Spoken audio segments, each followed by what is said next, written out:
سلام دوستان، خیلی خوش اومدید به قسمت اول سری دونت استارو. خب دوستان، اول از همه اینو بهتون بگم که شرمنده اینقدر دیر ویدیو گذاشتم و مشکل برام پیش اومده بود، نمیتونستم ضبط کنم. نمیدونم چرا هر وقت که من این کلمه میگم که میخوام از الان به بعد فعالیتمو زیاد کنم، یه مشکلی، یه بلای آسمونی مثلا پیش میاد، نمیتونم ضبط کنم و ویدیو رو آپلود کنم که خیلی مشکل مثلا پیش اومده بود، مثلا که من نتونم ضبط کنم.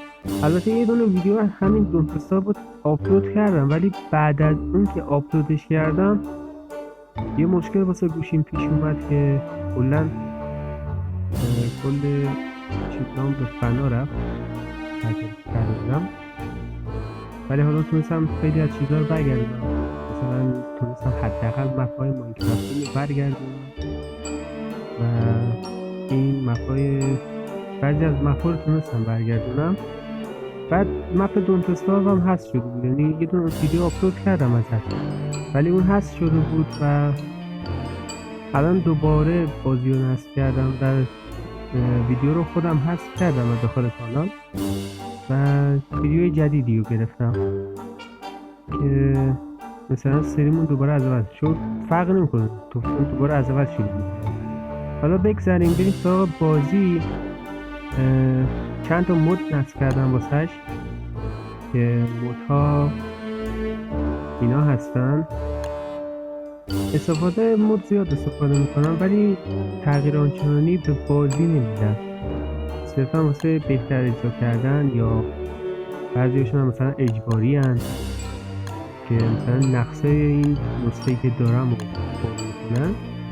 مثلا بازی در نداره و باید از این مود استفاده کنیم واسه اینکه در و فنس رو داخل بازی داشته باشیم. البته دیوار و اینجور چیزا رو داره ولی در و فنس رو نداره. یا مثلا البته اینم بهتون میگم رسیپی این با رسیپی آتیش فرق میکنه، ولی حالا من یه خود سخت‌ترش کردم که اولش فقط با 4 تا چوب شد در و اینجور چیزا ساخت، ولی الان حداقل چرخ‌دنده اینجور چیزا داخلش بیکار میره. دیگه مشکلات دیگه یکم داشت اینه که این مودم واسه اینه که این مودا بهتر اجرا بشن، به مشکل نخورن. و داشتم گفتم مشکل دیگه که داره، داخل این نسخه باندل نداریم و بعد از این مود استفاده کنیم تا باندل رو بیاریم توی بازی. یا حتی رسیپی های زین بوفالو هم نداریم، یا هر چیزی که مربوط به بوفالو میشه که رسیپیاش فرق میکنه با نسخه عادی، که البته فکر کنم بخاطر اینه که گوسفند داخل بازی هست و چون من هر وقت گشتم نبودش و رسیپیاش فرق میکنه با این نسخه معمولی.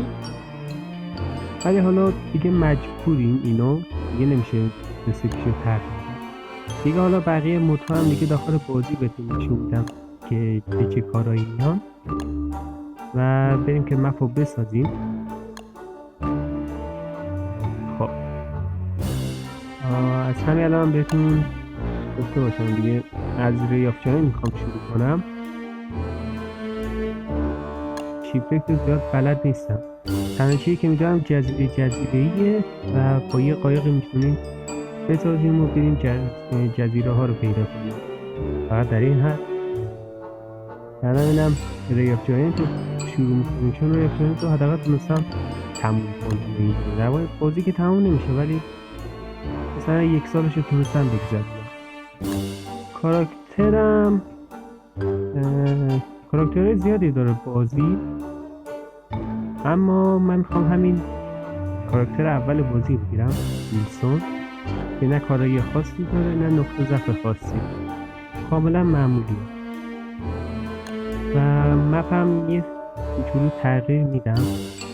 اولا از پاییز شروع بشه سایز مپ رو بزرگ میکنم و اینکه فصلا رو طولانی میکنم.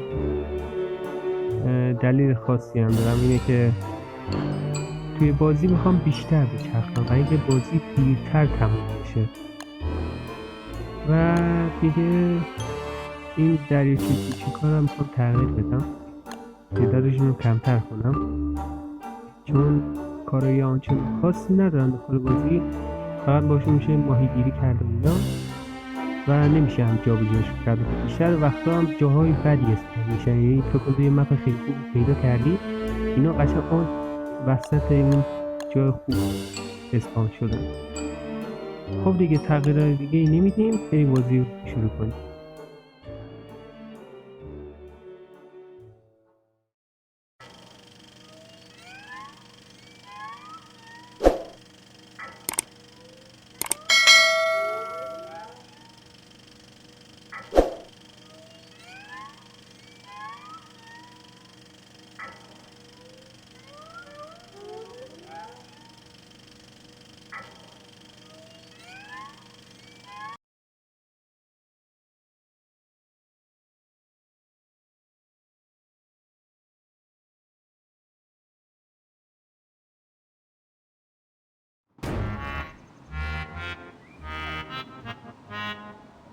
خب اینم از بازی دونت استار و خیلی سریع باید شروع کنیم به سروایو کردن و از اونجایی که این بازی خیلی سخته باید کلی متریال و اینجور چیزا همین اول بازی جمع کنیم و تنها کاری هم که میتونیم الان انجام بدیم اینه که مپ رو باز کنیم، یعنی کلا یه رودخونه پیدا کنیم که پیدا کردیم.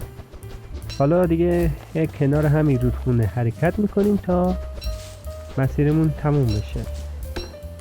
خب مادها رو بیام بگیم که چه کارهایی میان و کارهایشون چیه. اولین ماد اینه که یه سری رد پاها داخل بازی هستن که اگه دنبالشون کنی به یه سری ماپای خاص میرسی که این اون رد پاها رو علامت گذاری میکنه واسم. و دومی هم بومرنگ رو واسم اتوماتیک میکنه، اینم واسم این تله ها رو اتوماتیک میکنه. اینم خب استکمو بیلیون میکنه، استک هایی که داخل بازی هست که اینو در اصل واسه این گذاشتم که زیاد حوصله ندارم واسه یه وسیله مثلا کلی چست بسازم، واسه این دیگه اینو زدم که حداقل کارم راحت تر باشه چون دیگه اعصاب خوردگی داره تا اینکه سختی داشته باشه. این آخری هم خب مثلا یه سری گیاه هستن داخل بازی مثل همین چمن و این گیاه ها که چشانس اینا رو داره و مثلا اینجور چیزا رو با کمک این ماد میتونم خیلی راحت بکارمشون کنار هم و زیاد وقت دیگه ازم نمیگیره تا اینکه دونه بکارمشون و ماد خیلی خوبیه.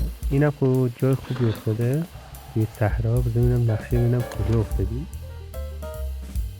خب اینجا اوه نایس. فکر کنم مپمون چیز باشه، گرد باشه، مپ کمیابی این گرده و اول باید کل مپمون رو باز کنیم بعد نظر بدیم که چی شکله.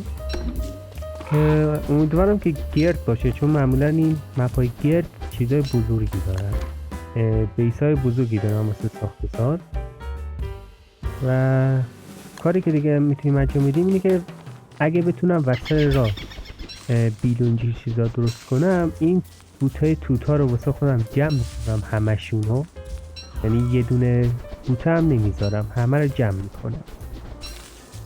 خب بریم برگردیم به گفتن موتا.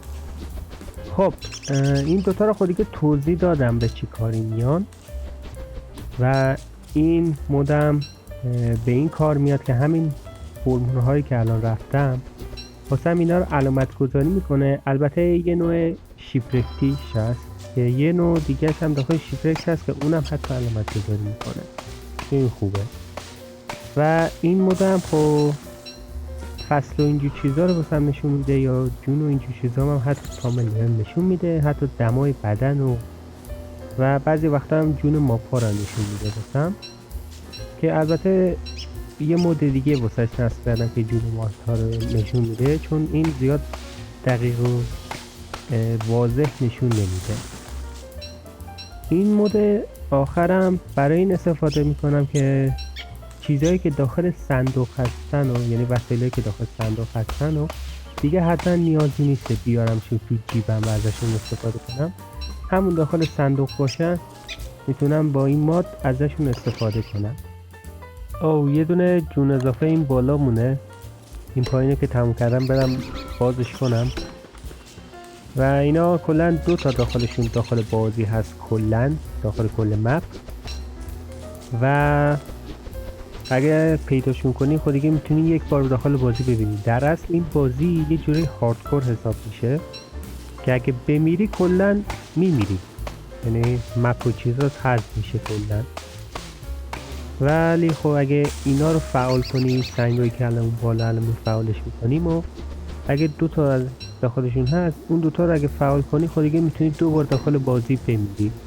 البته یه سری راههای دیگه هم هست داخل بازی که بتونی زنده بشی، ولی حالا اونا رو جلوتر انجام میدیم.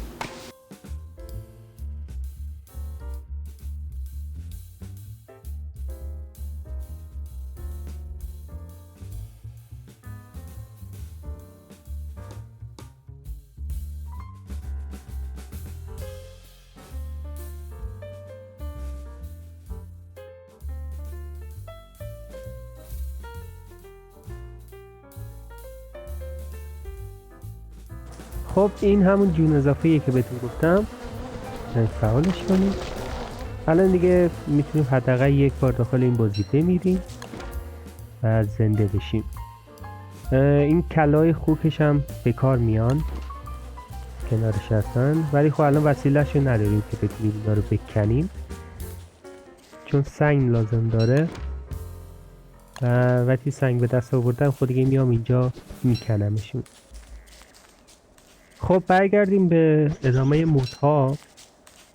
این مود اول به این کار میاد که مثلا من یه وسیله رو ساختم، ولی این قبلش مثلا یه استاتی واسش میاره که میتونی تعداد اون وسیله‌ای که میخوای رو بزنی و یک جا دیگه بهت میدهش اون وسیله ها رو، که مود خیلی خوبیه، واقعا کاربردیه. دیگه نیازی نیست مثلا یه وسیله اگه بخوای چند بار بسازی پشت سر هم بزنی. این دیگه عدد میزنی دیگه خودش یک راست میسازه. و مود بعدی هم فسترید با پیکینگه که یه دونه خوک گنده است که اگه بهش گوش بدی یا هر وسیله که مربوط بهشه بهت طلا میده، که این یه اسلات واسش باز میکنه این مود، که هر وسیله که مربوط به این پیکینگ هست رو بذاری داخلش، بعد اوکی بزنی مستقیم طلاها رو بهت میده. دیگه نیازی نیست دونه بهش طلا گوشت اینجور چیزا رو بدی. و این مود بعدی هم به این کار میاد که یه سری مربع بیس یه جوری بازی رو مربعی میکنه و در واقع وسیله هایی که میخوای بسازی یا بکاری یا هر کاری چیز دیگه ای، و یه جورایی میتونی بیست رو قرینه بسازی و یه جایی وسط چانک و اینجور چیزا رو میتونی پیدا کنی، که مود خیلی خوبیه واسه مرتب سازی و اینجور چیزا به درد میخوره. مود بعدی هم خود دیگه جون ماپا رو بهم نشون میده. این مودم کلا اطلاعات کل بازی رو بهم نشون میده، یعنی هر اطلاعاتی داخل بازی هست، که یعنی مثلا بهم نشون میده که باس کی حمله میکنه، یا مثلا کی خوشی گرفتگی میشه، یا مثلا یه غذا مثلا کی فاسد میشه و اینجور چیزا، یا مثلا یه درخت کی مثلا رشدش تموم میشه. اینجور کلا همه اطلاعات بازی رو بهم نشون میده که مود فوق العاده ایه. و بریم مودهای بعدی. خب مود اول به این کار میاد که نقشه رو دقیق تر نشون میده بهم و خیلی راحت میتونم مثلا یه سری چیزا رو ببینم، مثلا چیزای جزئیه، یعنی مثلا من همین گیاهی که کندم و داخل نقشه عادی بهم نشون نمیده که من گیاه رو کندم، ولی خب با این کمک این ماد میتونم مثلا ببینم که این گیاه رو من کندم یا نه. یه دقیق دیگه نشون میده. یا مثلا بعضی از ماپا رو میتونم ببینم داخل نقشه و اینجور چیزا. و این مود بعدی هم به این کار میاد که همین حالتی هست که دارم نقشه رو باز میکنم، در از رو حالت عادی کلا یه تیکه میتونی نقشه رو ببینی، یعنی مثلا باید کلی بگردی تا کل نقشه رو باز کنی. ولی این ماد اون حلقه ای که دور پلیر هست که نقشه رو باز میکنه، اون حلقه رو بزرگتر میکنه و خیلی خیلی سریع میتونیم تو همین دور اول کل مپ رو باز کنیم و کلی جلو بیافتیم داخل بازی. و این ماد هم دیگه توضیح دادم به چه کاری میاد، کمک میکنه که همه این مادها خیلی بهتر اجرا بشن بدون باگ و اینجور چیزا. و این مادم خب رنج اتک ماب ها رو بهم نشون میده، بیشتر به درد کسایی میخوره که نمیتونن اتک و جا خالی بدن به راحتی مثل من نوبسگ. و یه حلقه دور ماب ها ایجاد میکنه که اگه داخل اون حلقه باشی وقتی قرمز بشه دمیج میخوری، و اینو گذاشتم که من حداقل داخل اون حلقه نرم که دمیج بخورم، چون زیاد اتک ماب ها رو خوب بلد نیستم. این آخری هم خب به این کار میاد که مثلا غذای زدی بپزه، ولی قبلی که مثلا اوکی پختن رو بزنی بهت نشون میده که با این ترکیبی گذاشتی چه غذایی قراره بشه، که بیشتر واسه کسایی که مثلا ترکیبا رو میدونن ولی بعضی وقتا مثلا یه ترکیب اشتباهی میچینن و یه غذای دیگه ای میگیرن و چون نمیدونستم مثلا این ترکیبم نمیشه اون غذای قبلی رو گرفت، این قبل اینکه بزنی به فضا بهت نشون میده که قراره چه غذایی بشه این ترکیبی که گذاشتی، که ماد خوبیه، بیشتر جلوگیری میکنه واسه اشتباه تا کارهای دیگه داشته باشه. و این مودم خود دیگه توضیح دادم به چه کاری میاد، مثلا رسیپی در فرنس باز میکنه. این مود آخرم تو زومه که این دور نزدیک شدن بازیمو بهتر میکنه. و همین دیگه، مدا همینا بودن. بریم که گیم پلی رو شروع کنیم و بازی رو پیش ببریم.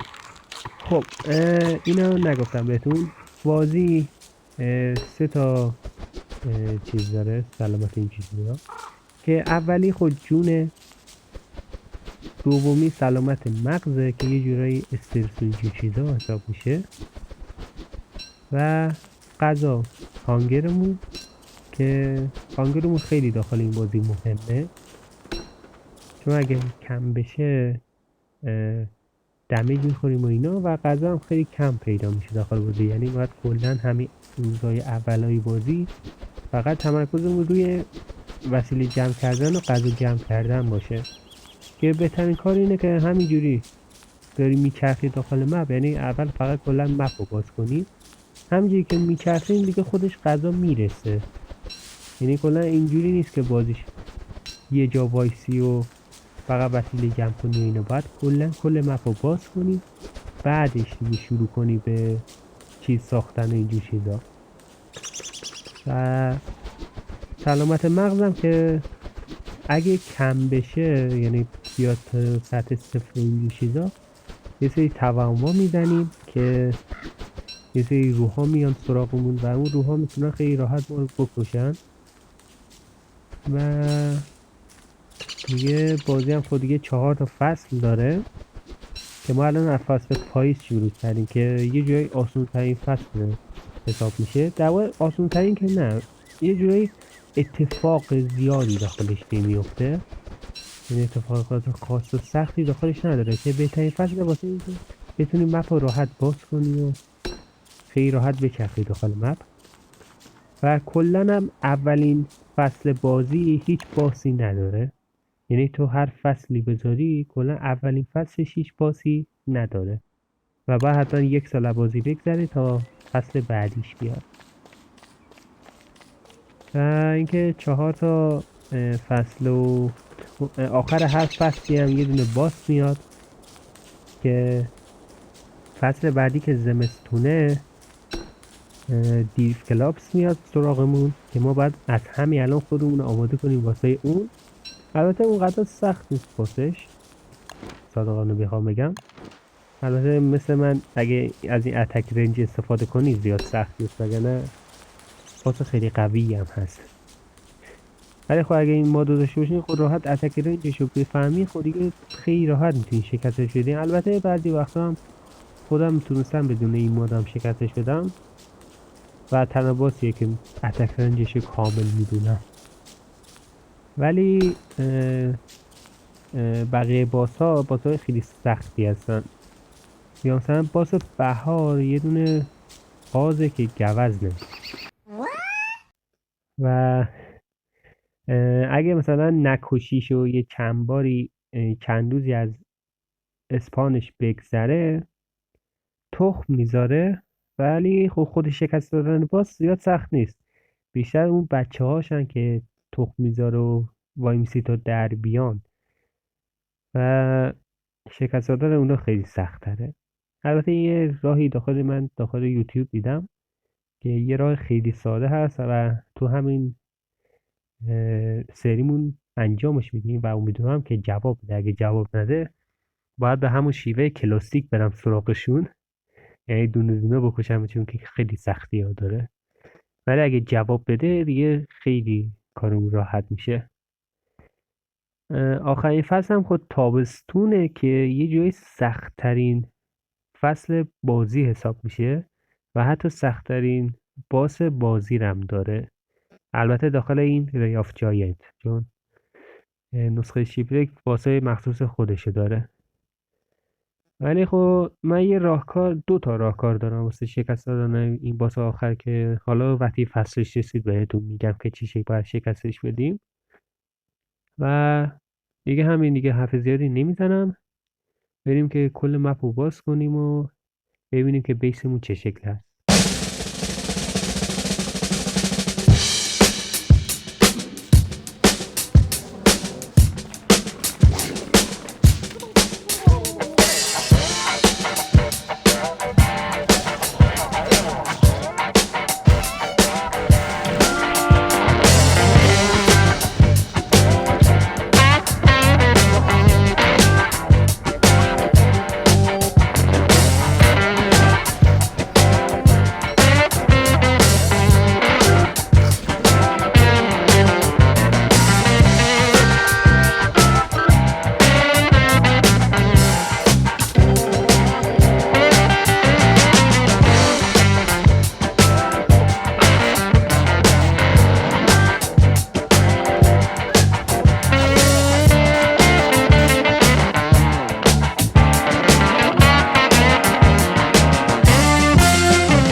الان کل مپ رو باز کردیم و همین وسط مپ جا خیلی خوبیه واسه بیس ساختن.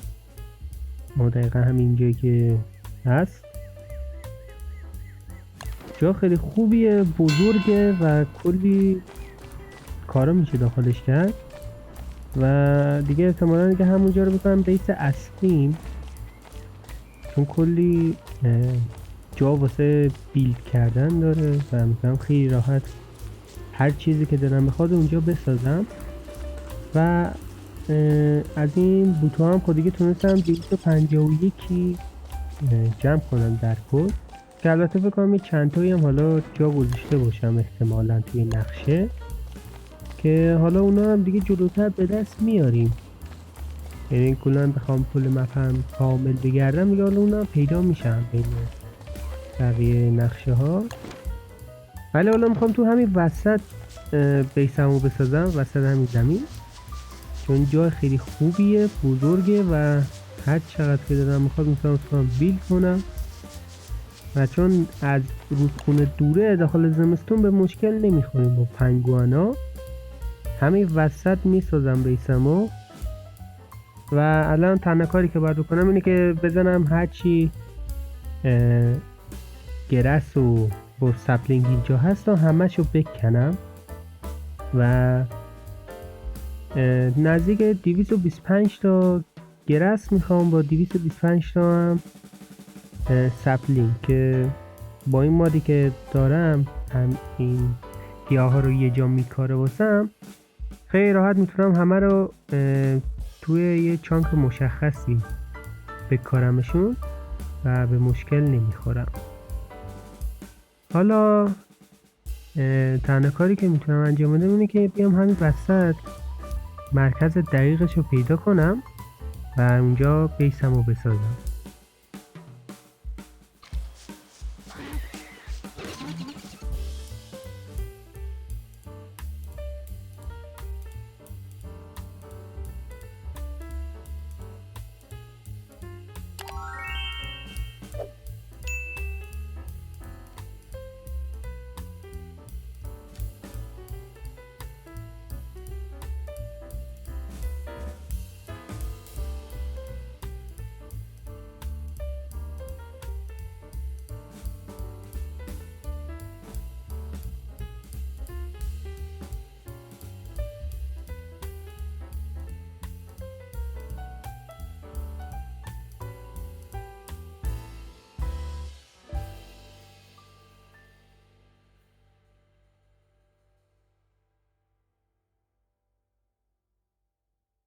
خب این فکر کنم دیگه مرکز بیس باشه. آره تقریبا مرکز بیسمون میشه و الان خود دیگه شروع کنیم به بیس ساختن و چیزای حیاتی رو بسازیم، مثل قابلمه و یخچال و میزای کار و اینجور چیزا و صندوق و اینجور چیزا رو بسازم و این توتایی که جمع کردم و حتی بکارم و شروع کنم به جمع کردن گرس سپلینگ و اونا رو هم بیام بکارم. یه چند تا مزرعه اینجور چیزا رو تونستم بسازم و بریم که شروع کنیم.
این تله گرگا رو هم همینجوری بچینم روی زمین، چون الان قرار گرگا حمله کنن و وقتی ویوش تموم شد حالا تله ها رو دوباره بر میدارم و بعدش میرم سراغ درخت کندن، چون الان چوب کم دارم واسه زمستون و حالا تو این آخر سر دیگه از این فانی که این پایین درست کردیم استفاده کنیم، ببینیم که چطور کار میکنه مثلا.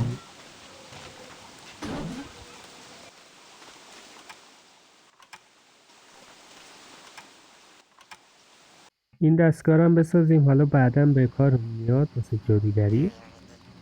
حالا از همین الان بسازیم که بعدا باهاش کار داریم.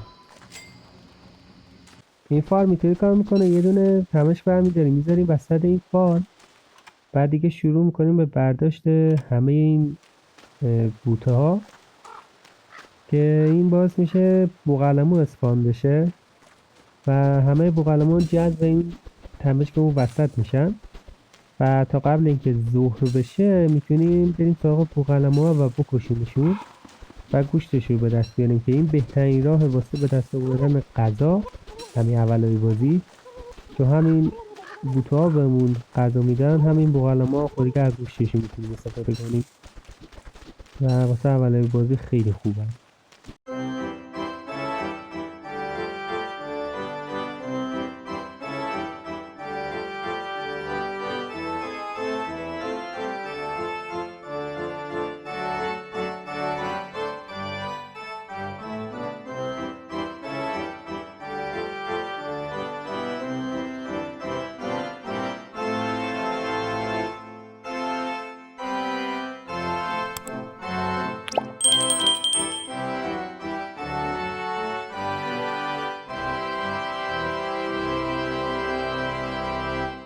خیلی هم عالی. تو همین برداشت اول 40 تا گوشت به دست آوردیم با 251 هم تمشک که واقعا برای برداشت اول فوق‌العاده است. و اینکه یه نقطه مثبتی هم داره اینه که این تمشک‌ها حتی میتونن به عنوان کود عمل کنن، یعنی وقتی فاسد هم بشن بازم به کارمون میاد و تعداد خیلی بالاییه و فوق‌العاده است. فکر کنم تو همین برداشت اول این همه غذا به دست بیاری تو همین اولای بازی. الان دیگه تنها کاری که مونده اینه که درخت بکنم و البته به خاطر چوبش نیست، چون چوب به اندازه کافی دارم، درست به خاطر دونشه، چون یه استفاده زیادی ازشون دارم و قراره تو آخر سری خیلی ازشون استفاده کنم، از دونه ها، یه استفاده خاص که حالا بعدا بهتون میگم که به چه کار میاد. فعلا درخت‌ها رو میزنیم، البته اون تعدادی که من میخوام تعداد خیلی زیادیه، فعلا یه چند تایی جمع میکنم و قراره با این خوکا دوست شم، برم این درخت‌ها اینجا رو قطع کنم و اگرم این نگهبان این درخت‌ها هم اسپان شد، حداقل بتونم با خوکا به راحتی شکستشون بدم و چوب زنده هم این وسط به دست بیاریم.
خب دوستان، این ویدیو هم تموم شد. اگر از این ویدیو خوشتون اومد حتما بیو لایک کنید، چنل هم سابسکرایب کنید و تو این قسمت خودگه تونستیم پاییز رو بگذرونیم تقریبا، ولی چند روزی فعلا مونده که این چند روز تو قسمت بعدی انجام میدم که بذارم بشه واسه آمادگی واسه زمستون، مثلا کلاهی، کاری، چیزا رو دیگه تو قسمت بعدی انجام میدم که دیگه زمستون رو شروع کنیم.